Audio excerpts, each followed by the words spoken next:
All right, away we go. We do a podcast for you as we do almost every single day, like 2, 3, 4, 5 days a week, sometimes 7, sometimes 8 if you got an 8-day. What's up, Al? Oh, hi there, Jerry. Jerry, back in the day, so I'll go circa 2001. That's back in the day now. Yeah, it's like 25 years ago. I was going to say more like the 90s was back in the day, but okay. Are you somebody who used Napster? Never. Really? No. Why do you think that was? I was like all the rage I didn't back understand it. I think that's probably there was a guy at the radio station. Was since fired. He was big into Napster in terms of, and he's the one that showed it to me. I didn't understand it. I just didn't get it. I'm slow to the technology. So that's probably the best answer I can give you.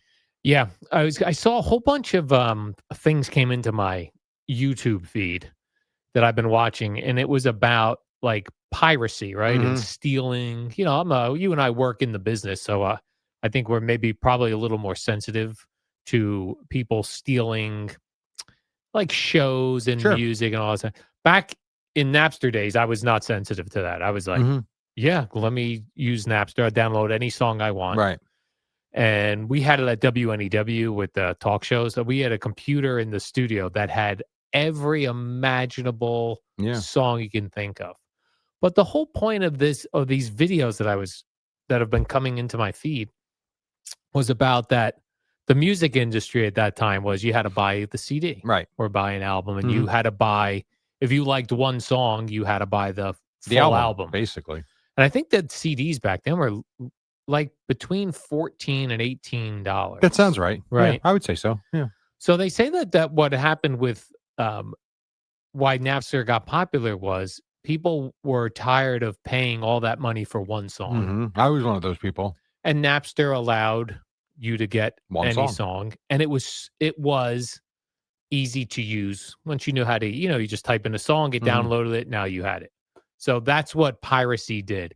It was very simple, and it was you felt you were getting ripped off.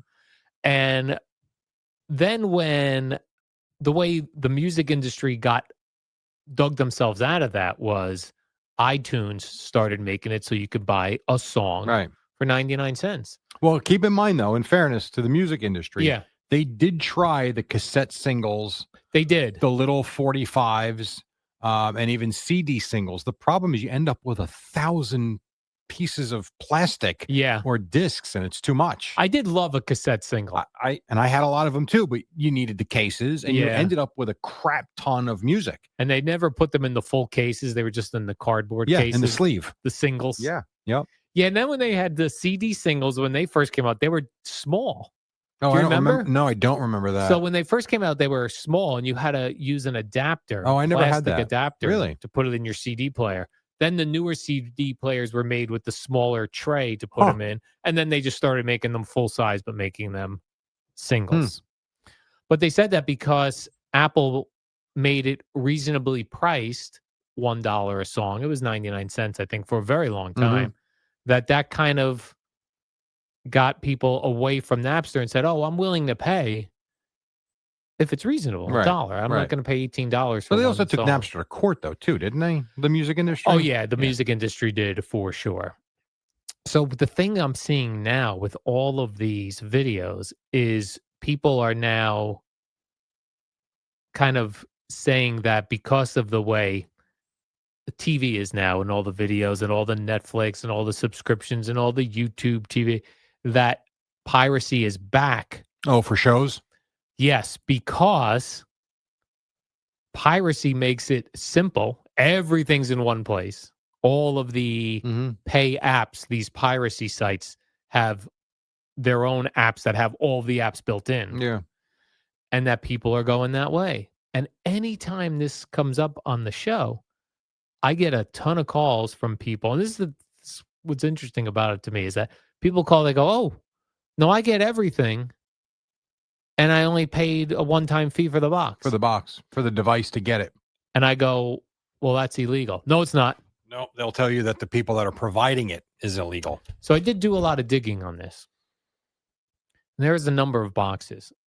It is legal to have the box Mm-hmm. because you can buy the box. When you buy the box, it has Netflix, but you have to put in your codes, your passwords and things. So it's a box just like Roku's a box, Amazon's a box, Apple TV device is a box. But they know they're selling them so that people then download Their software. the software that allows you to get this free programming. Yeah. Now, having that is illegal, but they generally tend to go after the providers. Yeah. But when people are fighting with me about it, I said, oh, yeah, like, does it make sense that you could buy a device that you pay no monthly fees for everything, including free paper? That can't make sense to you as They don't a care. person. I think a lot of people are so underwater financially that they think of it as, you know what, this is one for me. Well, I think that's where we're at now. Yeah. Is that people are so fed up Yeah. with Everything. not only the pricing, but and this is the thing that the YouTubers who are talking about this, they're discussing the convenient part. Like we say all the time, like, hey, I want to watch the NBA game. What is it on? Where do I find I it? hear you in the box. You got it. Just It's search for it. It's there. right, everything, and that they make it so Yeah. convenient, and the user interface is simple, and all this stuff. Yeah. And now, so it's the convenience, it's the pricing, and hey, here's one for the little man. It is because your car payment ain't changing. The price of gasoline ain't changing. You Yeah. have no control over groceries. I guess you could buy less, but if you've got a family of 5, I mean, your grocery bill is what it is. You have no control over your electric bill unless you're just going to put the thermostat to 55 in the winter and 83 in the summer. Very Like, cold. there's just not a lot of control you have over the finances. And if everything continues to go up and your salaries are not pacing with inflation, at some point people get pissed off and they see something like this. Wow, I could save $200 a month. Done. You know, I don't even think in a lot of cases it's malicious. It's like, wow, I could save $200 a month as opposed to the 8,000 I'm shelling out every month. You know what? I'll take the win Yeah. in this case. I do think that's a part of it. Not all of it, but a part of it. Yeah, I could see how I would do this Yeah. if I So could weren't I. in the industry, Mm-hmm. and not only knowing that, you do it is still stealing even though it's intellectual property. Yes. As opposed to walking in and stealing money out of a cash register. Yeah, or Yeah. like something out of the store. For sure. But I could also see if I wasn't in the industry really being able to justify it. Yep. And going, these I could too. jerks, Yep. I could too. that's the battle. I'm going to ask you one about copyright that I don't, for the life of me, I can't figure out. So, like you, I have YouTube Premium. So I figure, with no commercials, it's phenomenal. It is great. It is I'm great. also on a very, very, very tiny scale. I'm a YouTube creator, Al. Is that right, Jerry? But I mean, on a minuscule scale, I like to do things. I use YouTube as almost like my personal archive. I can go back and watch all my kids' baseball stuff because I just uploaded. I don't give a crap if anybody watches. I got no subscribers. It don't matter. But when you do upload to YouTube, whether it's because you want views or because you're using like me, it goes through this processing, as you remember, I'm sure, when you used to do it, where it's looking for copyright infringement. And so there have been a couple of times where I've put a video up playing golf, and YouTube in the background will hear my speaker playing a song, like in the background, and it will deny the upload. Yet routinely, my son will be watching Family Guy. I'm like, oh, what channel is that on? He's like, channel. I watch YouTube, Dad. I'm like, what?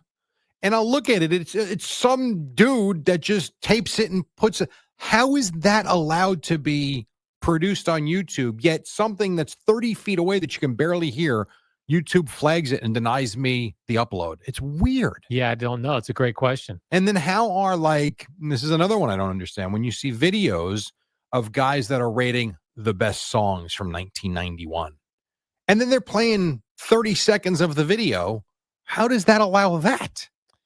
I don't understand. Yeah, so one came across my YouTube feed the other day. It was a random guy who was doing the top 10 rock performances ever on Saturday Night Live. Okay. And he kept saying to the camera, this is do not take my video down. Dear NBC, this is fair use. You can look up the definition of fair use. I'm only playing less than 10 seconds and I'm using it to do commentary on it. That's what fair use is said. And even if he makes money on it? I think so. So he had all these clips from the performances, but they were 5 seconds at a time. Be 5 seconds. He'd talk a little bit and maybe another 5 seconds. And it hasn't been taken down yet, but it might. I can't get past the upload part. It should be like, it's just like, it's funny because I always just think it was funny about Howard Stern. He would play clips all the time. Right. And make fun of somebody or yell at somebody. But if he got wind that another show used a clip of his, he'd be like, they have no right to use my. I'm like, they do just like you, if you wanted to. If Howard Stern this morning live on his show said something crazy about Brian Daboll, you could play that. Mm-hmm. Now, do you have the right to air Howard Stern? No, but you do have the right as doing a segment to play a clip of it. Sports-related clip. You couldn't play the hour-long thing. Right. But you can, that is fair use. And it should be allowed. So a thing like you doing a golf video and in the background, not the soundtrack, in the background. In the background, in my cart, my speaker's playing a song. Yeah, that's crazy. That shouldn't be. It's very strange. Yeah. And it flags it, and it's like, it denies it. Yeah. And it's just so weird to me. Yeah. I don't. And there's a lot of stuff on YouTube I see that I sit there like, how did this get through? Yes. And I don't understand. Yeah, because you could even see, like, I love this stuff from like Letterman in like the 80s or 90s. And you can see, you know how you would play a VCR tape and it would like, the tracking would be off a little bit in the beginning. Yep. And I'd see that in the beginning and at the end. And I'm like, someone just took this off their VCR. Correct. And you're right. It's up there for years. Yeah. And getting a lot of views. And maybe they're making money on it. I don't know. I have no idea. Yeah, I don't know. I don't know if the person who, like, would NBC or the Letterman show have to put something in to get it taken down? I don't know. I really don't know. And it's also funny to me which places decide, like Saturday Night Live. They put all their skits up there. So, like, Nikki Glazer hosted this past weekend. So why wouldn't that be fair game if they're posting it? But also, like, why do they choose to put their stuff up versus like another show wouldn't, because the other show would be like, no, you have to subscribe to something to get NBC. Right. But this should be Peacock exclusive. Yes. Right. It's not a Peacock exclusive, but they're also going to probably go, okay, so if we put these videos up, if they get 1 million views, we're making money. Yeah, we're making money that way. I'm still blown away by who's making money on YouTube and who's not. Yeah. Like, is Mike Francesa making money on YouTube? I know Bet Rivers pays him, but do you get paid for the views? Is Craig making money on YouTube? Or is that just a promotional vehicle for what he's hoping to do in the future again? Like, at what point, I know you talked to Jake Asman, who I gather is doing quite well. Mm-hmm. You see so many of these shows. Like, the one guy I think does do well is Adam the Bull. Remember, we laughed at him a couple years ago when he started that. I look at his stuff on Monday mornings now and I'm looking for material. 50, 60,000 views for his like 1 hour show. Yeah. So Adam the Bull was doing afternoons, Cleveland sports radio, and he left there to start a YouTube show. Doing well. Yeah. And I remember you saying, what is he doing? Like, how is he going to make any money? And I don't know if he is or he's not, but when I pull up his channel, it's impressive. Now, he got in early before the explosion, because this was a couple years ago we were talking about this. Yeah. It's interesting. Yes. Yeah, so and I think when you were asking about like Craig Carton does the podcast, and then they put up clips of the podcast. Those clips will generate money when they hit a certain amount of views. Right. Just by what they call the pre-roll when you hit play on a YouTube video. I don't know. Adam's got 10,000 subscribers. His last view from yesterday has 31,000 views. Like, and he's doing it daily. Now, everyone doesn't have 31,000 views by any stretch. There's a lot here that have 2,000, 1,000. You got 17,000, 8,000. I don't know. Again, does it multiply? Do you add it all up at the end of the month? Does it matter if one has 2,000 views. Does it just get dismissed, or do those count? I don't know, but it is interesting. Yeah, that's the other thing. I saw another YouTuber who I watch, and he was talking about, we talked about there's like so much content.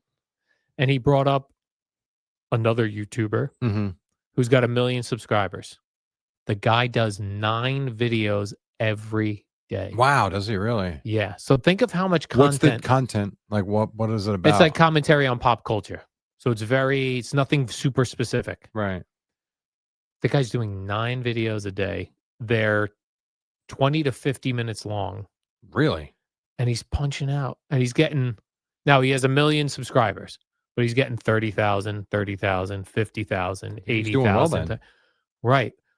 But what's funny is the subscriber I know, to versus the view number. because you just said Adam the Bull has 10,000 subscribers and he's getting 30,000 views. Yeah.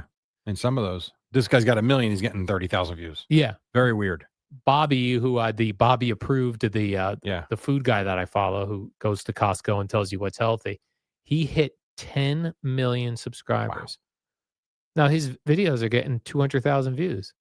Which is a big number, but not with 10 million subscribers. Where are all the 900,000, what I mean? Or 9 million. 9.2 million. Where are the 9.2 subscribers? Yeah. I don't know. I don't know what the question would be, how many people subscribe and then aren't active on YouTube? I don't know the answer. Do people buy subscribers on YouTube? I have no idea. I don't know, to make it look good, because it is eye-opening. It is. Like when you look at a channel and I'm always surprised. I have to get the number. Like if I asked you right now, how many subscribers on YouTube do you think the Dallas Cowboys have?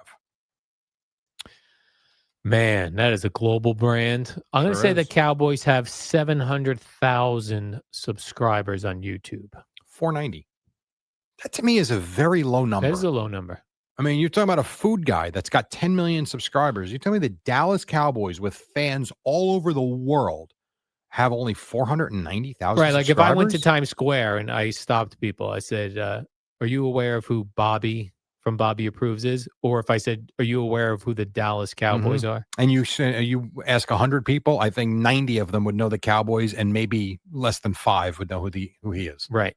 It's strange. I don't know how you quantify any of this. And the Cowboy YouTube page is phenomenal. They do a lot of original content. Yeah. They put all the press conferences up, all the locker room stuff. They put the fan in Dallas with Jerry up. They have highlight. There's nothing, if you're a Cowboy fan, you don't get on their YouTube page. 490,000? What do the Giants do? New York Giants. That's a good question. Because it's funny, because when I was listening to the Giants postgame show on Sunday. Yes. And you hear John Schmelk, and at the end, he says, tune into this and check this out and check they as well are doing so much content. Right. Just the actual official Giants. They have 280,000. Yeah. 280, and the Jets have 170,000. So now think about that. That's a New York metro area. Yeah. The only thing I can think is that teams are late to getting on it. Yeah. Maybe. Other than that, I couldn't. Or maybe the fans, like let's say the Jets fans, maybe the Jets fans prefer, instead of hearing from the actual Jets, who you might get a not 100% real what's going on, they want to tune into Jake Assman. Maybe. They want to see what Joe Beningo's talking about. I do agree with that, but I also think there's got to be something to be said for the actual content and actually wanting to hear the players. Yeah. And seeing the present, but maybe not. The Knicks, 144,000. What about, we'll check one more, Yankees. Oh, that's a good one. They're the biggest name. You know what's funny? I don't know if the Yankees do anything on YouTube. I don't know, do the Yankees and Mets even do anything? Maybe we host a Yankees YouTube show, Jerry, you and I. We could. Well, I do think baseball shows do well. The Yankees have 245, and the Mets have, where's the Mets? Find the Mets. 220. I know it's so funny. We started this off with the Cowboys only have 490. I know. And they're way ahead of They are. the New York teams. I don't know what the biggest subscriber, would it be DC, not DC United. Good God almighty. What's the overseas soccer team?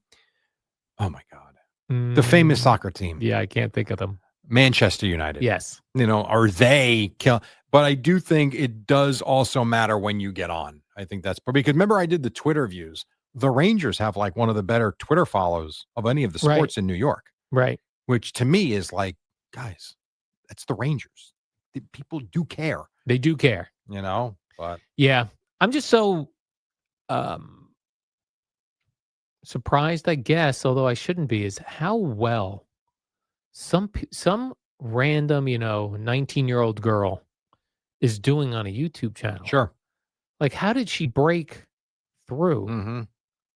to be With doing so no well? right. So like you would think, with 100 and something thousand Twitter followers, whatever else you have on Instagram, you would think for you it would be very easy to start getting people to watch the Yeah, videos it's if you put out content that you think is useful, and yet you found it very difficult. very difficult. Then someone you've never heard. I mean, I'll always come back to them, and I know they were the first ones to do it, but the Bob Does Sports guys, they were two guys that worked in a Los Angeles hotel, in the ballroom, in the kitchen, and decided to start. The way that started was videos going to events and heckling players. I don't know if you ever went and No. watched Bob's first videos.